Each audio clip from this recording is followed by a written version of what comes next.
Hello and welcome back to Super Taste. I've had many requests, so I thought I'd do a video. I don't know if you can hear, but I got the polar berries on in the background. Those boys are good as gold. I don't know how they're doing it, but they are doing it nevertheless. Phone call maybe. It's lockdown. I'm getting a steamboat and I'm going to show you how to make amazing onion rings. I've got some flour. I'm going to throw some flour into a bowl. Look, you don't need measurements, alright? You just need consistency. Next, what we're going to do is we're going to season it with some cracked black pepper and some salt. So once you've got your flour and your salt, just going to get a fork. What are you doing? Can't stop. Alright, Lev?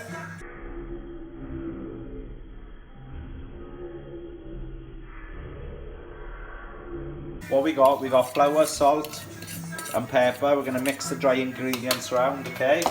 And then what we're going to do is we're going to take a little drop of this bad boy.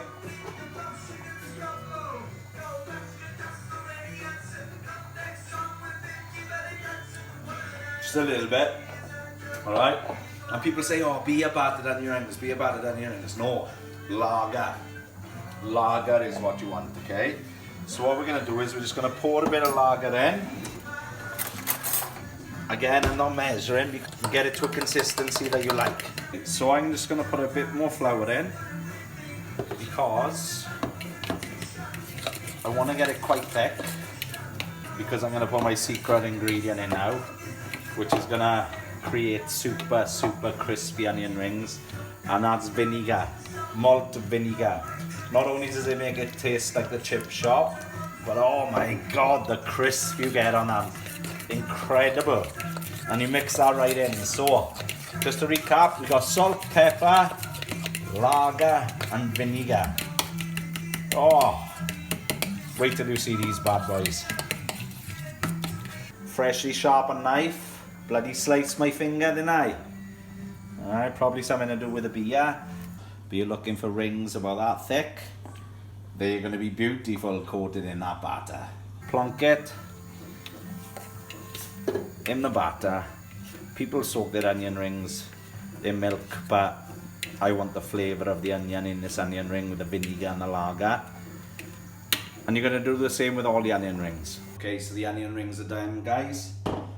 180 degrees in the fryer, kept an eye on them, turned them when they looked cooked. Ta-da! But you know, an onion ring is an onion ring. Unless you do the crunch test, then you really know, alright? So, we got our ring. Let's have a look. That vinegar is going to make all the difference. Oh, he's cheeky. He's cheeky. Let's have a taste of him. Oh, incredible. So easy. Thank you for tuning in. Give me a lockdown like and a subscribe to Super Taste, and I'll see you next time. Cheers.